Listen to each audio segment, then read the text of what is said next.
pinanggagalingan ng problema niya. So the best option here is yung tinatawag na coiling. Coiling. Yes, yung expensive. Yung $500,000. Mahigit siya siguro kasi malaki. Abutin kayo dyan ng mga kulang-kulang one. Hindi na po siya ba pwede po ng gamot pa? Hindi. Kasi confirmed na po yung sakit niya na meron siyang abnormal na ugat eh. Oo. Yung coiling na lang po yung... Yes. Although pwede po natin siyang i-refer sa neurosurgery, pero are you bound with risking her surgery at her age, so 84? So actually nga, yung option nyo dyan, kung ako ang pasusunod, dalawa na lang ang option ko dyan, either coiling o hindi ko mapapagalaw. Yung ano, Doc, yung gamma. Ay, hindi po pwede. Hindi pwede sa Hindi po kanila. pwede. Gamma knife. Gamma Ano na. po sinasabing gamma knife? Hindi po, parang radiation po yun. Pwede yun sa mga AV malformation, pwede yun. So, pag ganito ang aneurysm, yun pwede. So coiling na lang po yung applicable sa kanila. Or, huwag na pagawa. Hintay na lang po siya. Hindi naman, baka she will outlive yung sakit niya.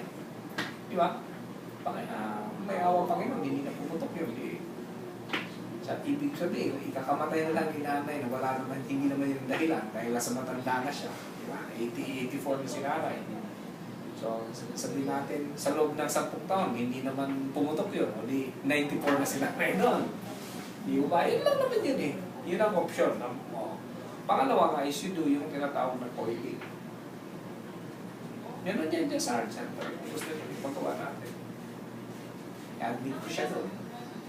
1 million po yun. Malamang. Buti tayo ng malamang.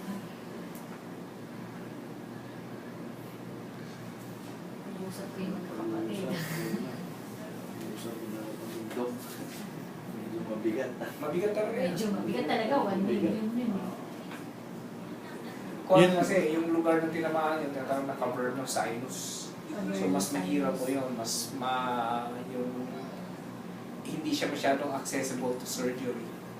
Yung cavernous sinus po. Yung area na yun. Hindi po, yung area po yun na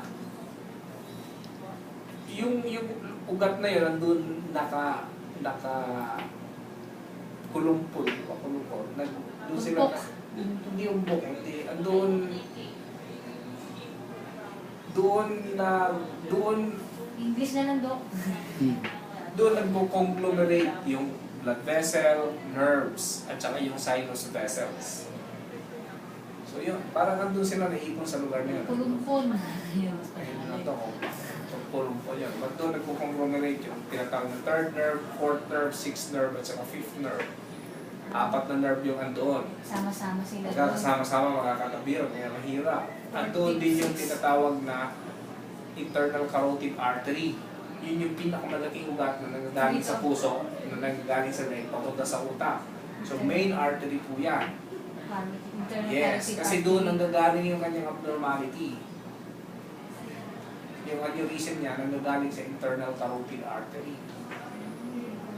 Yung Ano po yung cause na sa old age na lang? hindi. Abnormally, kung ipinanganak siya, ganyan na siya. Meron siyang abnormal na blood vessel na ang wall weak. Yung dingding, wall ng ugat, weak. Habang mataas ang blood pressure mo, nag-outpout siya. Para siyang balon na hinipan mo, lumulobo yun. So manipis lang yun. Na kaya nga, very prone to bleeding yun.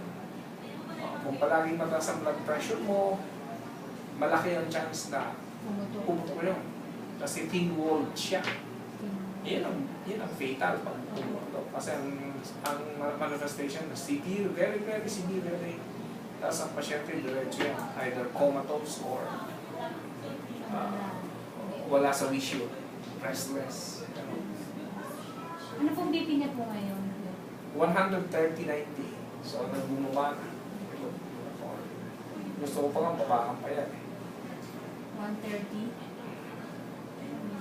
Although, kwan lang pa lang naman siya eh. 2 days pa lang naman siya umiinom ng yung amlodipine. So, siguro, in some days to come pa, baka mapapapalitan. So araw-araw din po siya inom ng Yes, oo, kasi hindi sa kanya bagay ang mataas ang blood pressure. So you just tell me po, oh, you're ready to do this, I can admit her to heart center, and we will do it. Yun talaga. Ano yun, natawag nun sa Coiling. coiling. Coiling. So di ba tinawag ko sa inyo kung paano? Parang asphalt po yun. Yes, para ka dalawa kasi di ba, kung butas ang ating imbornal, dalawa ang way mo para i-repair yun. Either na bungkalin mo yung lupa, simentuhin mo yung sa labas na imbornal. Yun yung operasyon. Pero ang isang paraan para magaling yan, huwag mong bungkalin yung lupa, dumaan ka sa manhole, diretso ka sa loob ng imbornal, saka mo tapalan yung butas na nanggagaling sa loob. So yun ang mangyayari sa kanya, yung coiling na loob. Papadaanin mo sa loob mismo ng ugat ang paggamot. Hindi mismo doon sa naging Ano na kung sakasakali po, papayag po ba? Kasi kahit na po pumayag sila lahat, kung ayaw ninyo po, hindi pwede kayong pilitin. Ano po ba ang gusto ninyo kung sakasakali? Papagawa niyo po ba? Gusto ko marinig yung opinion ninyo. Depende po. Ano ibig sabihin depende? Kung kung sakasakali po kung papayag kayo, yun po ang gagawin sa inyo. Kasi sila naman ang namamahalang sa akin. Okay. So kung ano ang desisyon ng anak, yun ang susunod. Yan. Kaya lang, dapat to alam nyo to kasi itong procedure na to, hindi naman ito simple lang. Ito po ay hindi foolproof na ibig sabihin, pag ginawa ay ayos na ayos kayo. May mga aksidente pong nangyayari dito na dapat uli nyo malaman. Yun ang ituturo ko sa iyo. Okay pala akong bibigyan na. So wala na akong tanong kay Mami. Kayo pala. O, hindi pala. So yun, kung ano ang gusto ninyo, siya pala ay ready kung ano ang sasabihin niya. ano man. Pag-usapan nila. Ilan pa ang anak ninyo? Ilan? Anak ko po. O ilan? Sabihin niyo isa-isa para maano. Ang panganay ko po, si Winston. Tapos may name ko. Sumunod, si Nadine. Sumunod, si Charlie. Tatlo na. Tatlo na. Sumunod, si Edwin. Apat na. Yan lang ang pundo dyan. Apat lang sila. O, di tama-tama. Tig 250,000. Yun lang yun. Ah, Okay na yun. Wala akong problema. Hindi naman kalaki yan. 250,000 apat. Eksakto.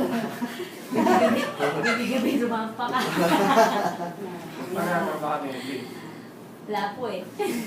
Siya po yung nag-aalaga Kung dito eh. nagbabantay sa Caregiver. caregiver. So yun ha. Yun lang. Ako ako masusunod, i-coil ko na lang yan.